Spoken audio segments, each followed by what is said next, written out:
Hi, boys and girls. Happy Tuesday. So excited to see you today. I'm going to get started on our morning meeting. Just a reminder to continue to do your work, turn your stuff in, and make sure your slides are completed. I am grading certain things, and so I will put a grade in the comments if you want to go back and look at an assignment and see what grade that you got on it. Awesome. So today we are going to read from Charlotte's Web. We're going to talk about some reading strategies, and we are going to talk about some of those things that you learned yesterday about Pig the Pug were some character traits. There's going to be some new characters that are going to be introduced in our story, and then I would like you to tell us about those character traits. So we're doing two things. We're doing character traits, and we are going to do a reading strategy. Okay, so let's go over some character traits first.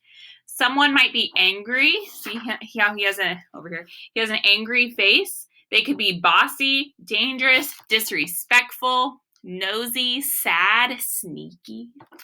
Up here we have some of our happier character traits. They might be a cheerful character, kind, nice. They might be smart, hardworking.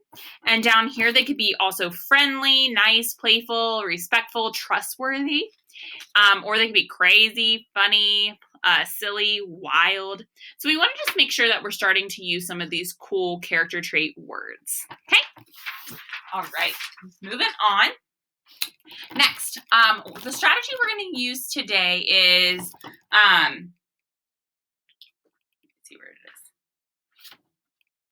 For a reread. Okay, make the first sound do so check try it sound. Okay, so if it doesn't make sense, we've talked about this a lot. Stop and reread. Okay, so this reread and make the first sound, especially on words that are hard or that doesn't make sense. So reread is one of our strategies that we talk about a lot. So we're going to listen to Mrs. Ice. If you hear something that doesn't make sense, we're going to stop and we're going to reread that sentence. Okay, awesome. So let's get started. We are on chapter 4 already. I read some of the other chapter 3 during a live session. I tried to record it and it didn't work. It was about Wilbur escaping, but then he got back in and it was a really good chapter. So, all right, here we go. Chapter 4 is called Loneliness. Let's start reading. The next day was rainy and dark. Rain fell on the roof of the barn and dripped steadily from the eaves. Rain fell in the barnyard and ran in the crooked courses down into the lane where thistles and pigweed grew. Rain spattered against Mr. Zuckerman's kitchen windows and came gushing out of the downspouts. Rain fell on the backs of the sheep as they grazed in the meadow. When the sheep tired of standing in the rain, they walked slowly up the lane and into the fold. Rain upset Wilbur's plans. Wilbur had planned to go out this day and dig a new hole in his yard. He had other plans too. His plans for the day went something like this. Breakfast at 6:30. Skim milk, crust, middlings, bits of donut, wheat cakes with drops of maple syrup sticking to them, potato skins, leftover custard pudding with raisins, and bits of shredded wheat. Breakfast would be finished at 7. From 7 to 8, Wilbur planned to have a talk with Templeton, the rat that lived under his trough. Talking with Templeton was not the most interesting occupation in the world, but it was better than nothing. From 8 to 9, Wilbur planned to take a nap, outdoors in the sun. From 9 to 11, he planned to dig a hole or trench and possibly find something good to eat buried in the dirt. From 11 to 12, he planned to stand still and watch the flies on the boards, watch bees in the clover, and watch swallows in the air. 12 o'clock, lunch time. Does it make sense? Lunch time? Stop and reread. 12 o'clock, lunch time. I also tried that other vowel sound. Instead of Tim, it was time. So lunchtime. I wonder what Wilbur's going to have for lunch. Middlings, warm water, apple parings, meat gravy, carrot scrapings, meat scraps, stale hominy, and the wrapper off a package of cheese. Lunch would be over at 1. From 1 to 2, Wilbur planned to sleep. From 2 to 3, he planned to scratch itchy places by rubbing against the fence. From 3 to 4, he planned to stand perfectly still and to think of what it was like to be alive and to wait for Fern. At 4 would come supper: skim milk, provender, leftover sandwich from Lurvy's lunchbox, prune skins, a morsel of this, a bit of that, Fried potatoes, marmalade, drippings, and a little more of this and a little more of that. A piece of baked apple, a scrap of upside-down cake. Wilbur had gone to sleep thinking about these plans.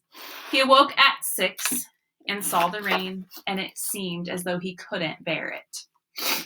I get everything all beautifully planned out, and it has to go in rain, he said. For a while, he stood gloomily indoors. Then he walked to the door and looked out. Drops of rain struck his face. His yard was cold and wet. His trough had an inch of rainwater in it. Templeton was nowhere to be seen. Are you out there, Templeton? Called Wilbur. There was no answer. Suddenly, Wilbur felt lonely and friendless. One day, just like another, he groaned. I'm very young. I have no real friend here in the barn. It's going to rain all morning and all afternoon, and Fern won't come in such bad weather. Oh, honestly. And Wilbur was crying again for the second time in 2 days. At 6:30, Wilbur heard the banging of a pail. Lurvy was standing outside in the rain, stirring up breakfast. Come on, pig, said Lurvy. Wilbur did not budge. Lurvy dumped the slops, scraped the pail, and walked away. He noticed that something was wrong with the pig. Wilbur didn't want food. He wanted love. He wanted a friend, someone who would play with him. He mentioned this to the goose, who was sitting quietly in the corner of the sheepfold.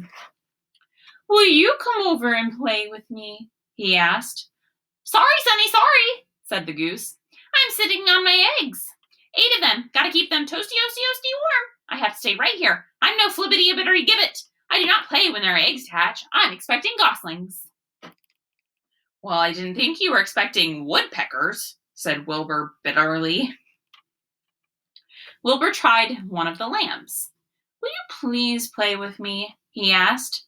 Certainly not, said the lamb. In the first place, I cannot get into your pen, and I am not old enough to jump over the fence. In the second place, I am not interested in pigs.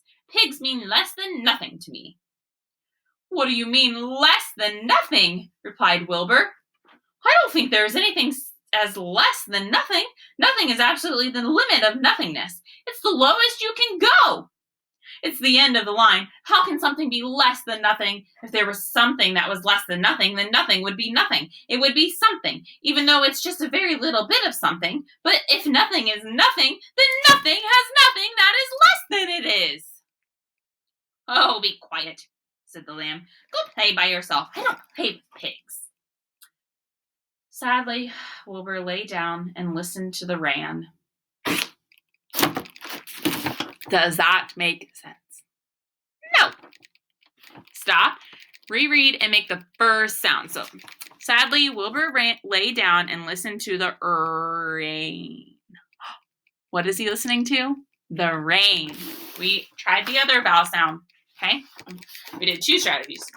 3, reread and make the first sound, and we tried the other vowel sound. Figured it out. Soon he saw the rat climbing down a slanting board that he used as a stairway. Will you play with me, Templeton? Asked Wilbur. Play, said Templeton, twirling his whiskers. Play? I hardly know the meaning of the word. Well, said Wilbur, it means to have fun, to frolic, to run and skip and make merry. I never do those things if I can avoid them, replied the rat sourly. I prefer to spend my time eating, gnawing, spying, and hiding. I'm a glutton, but not a merry maker. Right now I'm on my way to your trough to eat your breakfast, since you haven't got sense enough to eat it yourself.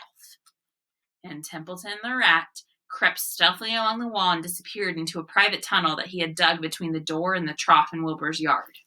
Before I continue about Templeton, I wanted to show you guys the sheep, and the sheep saying she won't play with Wilbur. Let's go back to Templeton. Templeton was a crafty rat. He had things pretty much his own way. The tunnel was an example of his skill and cunning. The tunnel enabled him to get from the barn to his hiding place under the pig trough without coming out into the open. He had tunnels and runways all over Mr. Zuckerman's farm and could get from one place to another without being seen.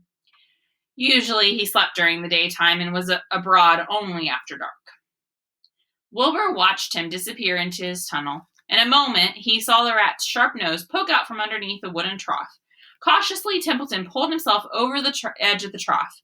This was almost more than Wilbur could stand. On this dreary, rainy day to see his breakfast being eaten by somebody else. He knew Templeton was getting soaked out there in the pouring rain, but even that didn't comfort him.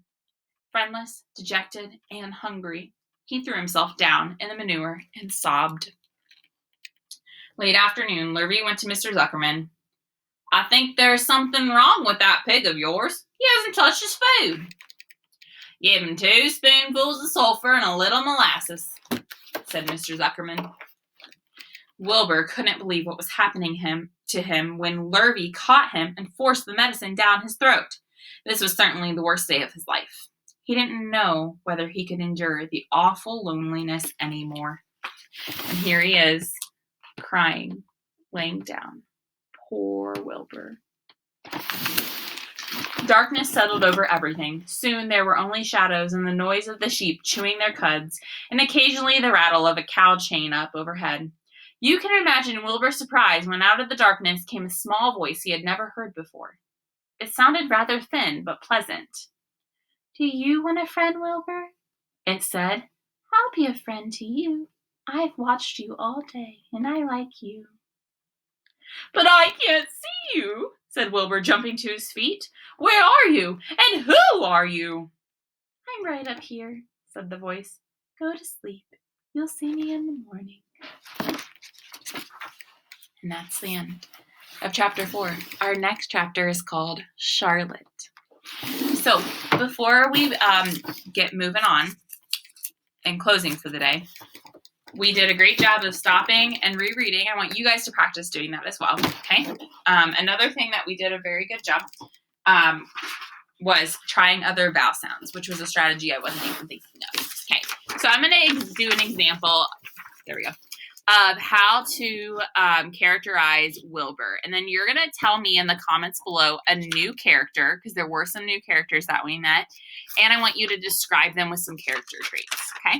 So, character I'm going to do is Wilbur. I would rather you not do Wilbur. So, in the comments below, don't do Wilbur, okay? So, Wilbur, I would describe him as a sad pig. He would be very sad to me right there. I would also see him as playful because he wants to play with a lot of people. And I would also say that he is very friendly. He wants to talk to a lot of the different animals in the barnyard. So I would say he is sad, playful, and friendly. That's how I would describe Wilbur. I want you in the comments below to give me a new character, and I want you to describe that new character that we met. Okay? Have a wonderful day, boys and girls, and I will see you tomorrow. Bye.